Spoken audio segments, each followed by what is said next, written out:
political realignment that's reflected in the lineup of speakers here and in so many other ways. And I think that's beneficial and something that ought to be encouraged.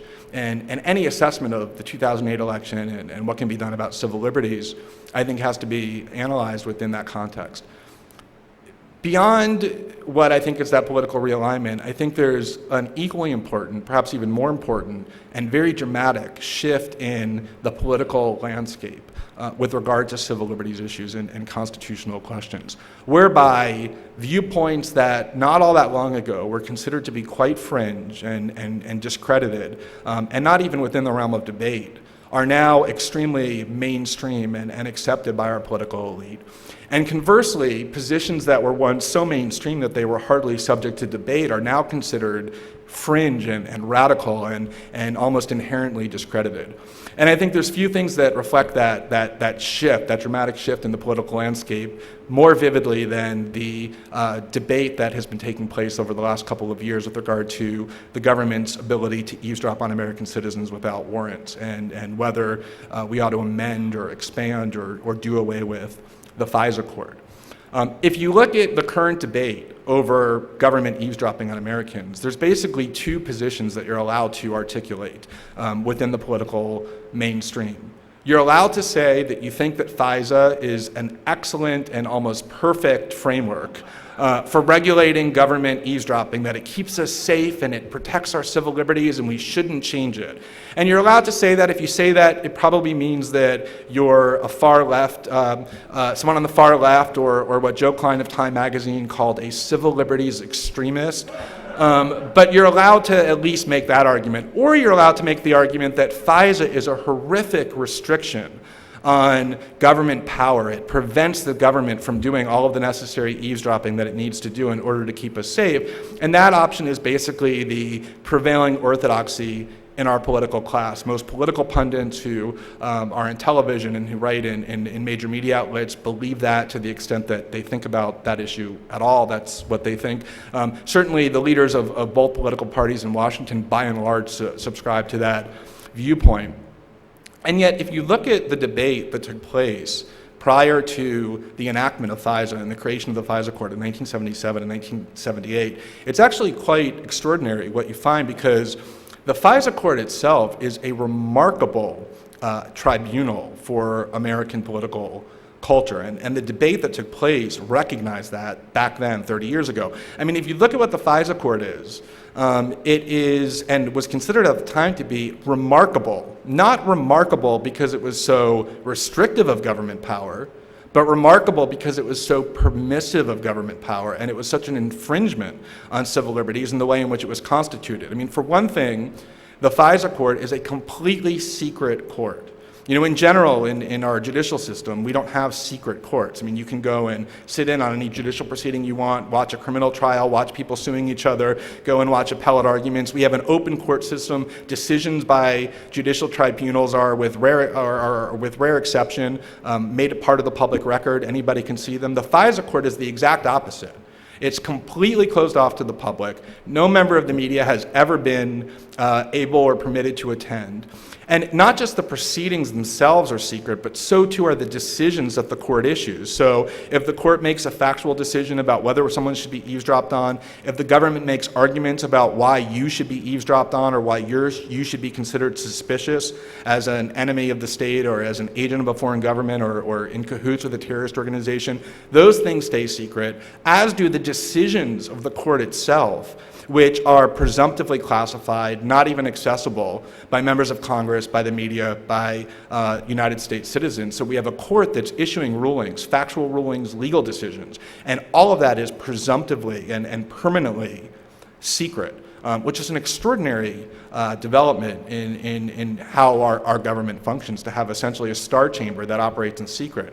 Not only is it secret, but it also has only one side present. I mean, most court proceedings, the nature of a court proceeding is you have one side making an argument. If the government wants to put you in jail and convict you of a crime, the government shows up, you show up, each side presents its arguments, and then there's a decision. Not at the FISA court. The only side that's allowed to appear before the FISA court is the government. There is no other side ever presented. The court itself is not even really a court. It's actually a room within the Justice Department. It's almost an arm of the executive branch. And then beyond that, when FISA was enacted, the probable cause requirement for warrants was diluted so that probable cause need not be demonstrated any longer. And then not just in its structure, but in practice, the FISA court has been about the most pro-government tribunal that ever could be imagined. Since 1978, when the FISA court began, until 2001, when George Bush ordered eavesdropping outside of the FISA framework in violation of the law, there was something like 22,000 applications made by the government to obtain warrants to spy on American citizens. And in each and every single last case, the government won. The court decided in favor of the government and said that the government had proven its case, which typically is what happens when only one side is present. And they were entitled to eavesdrop on American citizens. Since 2001, there's been another 7,000 to 8,000 warrants that have been requested, and a grand total of 4 times, 1, 2, 3, 4, the court ruled against the government, said that they hadn't met the standard. In most of those cases, the government went back and reapplied and eventually obtained what it is that they wanted, which was permission to spy on American citizens. So this is a court that, in every single possible sense, is extraordinary in how it enables government spying on American citizens and gives the government everything that it wants by design. And yet, in 2005, in December of 2005, when the New York Times revealed that the Bush administration for the last 4 years had been spying on American citizens without even bothering to go to the FISA court and get warrants, even though doing that is a felony under our system of laws, the president the next day went on television, and he didn't bother to deny that he had done these things. To the contrary, he looked into the camera and he proudly admitted that what the New York Times said he was doing is exactly what he was doing. And he said that not only had he been doing that, but that he would continue to do that. And he actually looked into the camera and with a straight face said that the reason why he thought it was necessary to eavesdrop without going to the FISA court is because the FISA court was too restrictive. It was too much of an impediment in terms of enabling government spying. And that argument really did become, as I indicated just a couple of seconds ago, the prevailing orthodox view among our political and media class with regard to government spying. And the fact that a court like that could be considered to be too restrictive or too much of an impediment with regard to government power, I think is quite illustrative of how the spectrum has shifted over the last several years. And I just want to read one of my favorite quotes that illustrates the same thing. It's from about 6 months ago or 7 months ago, and the Fox News anchor Bill O'Reilly was giving a monologue about why John Edwards, the Democratic presidential candidate, was far too much to the left to ever be elected president of the United States. He was a far left extremist, said Bill O'Reilly.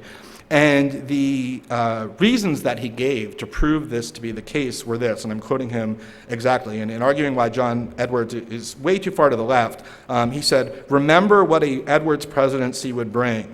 No coerced interrogation, civilian lawyers in courts for captured overseas terrorists, no branding of the Iranian Guard as terrorists, and no phone surveillance without a specific warrant." These are the things that now are the mainstream political values in our culture. And if you believe in things like search warrants, a very un-American and radical instrument, or if you believe that before we imprison people for life, they ought to be charged with some sort of a crime and be given the opportunity to prove that they're not guilty. Or if you believe that we shouldn't be taking people in our custody and stripping them naked and tying them to the floor and beating them or mock executing them in freezing temperatures, then it means essentially that you are a far leftist or a civil liberties extremist. And the fact that those ideas, which were always so at the core of American political values for decades and centuries since our founding, have now become things that if you advocate, it essentially places you on the margins of our political debate, I think is quite illustrative of how dramatically the political spectrum has shifted with regard to constitutional values and civil liberties. And any assessment of what the 2008 election might bring and how these candidates might change the nature of these debates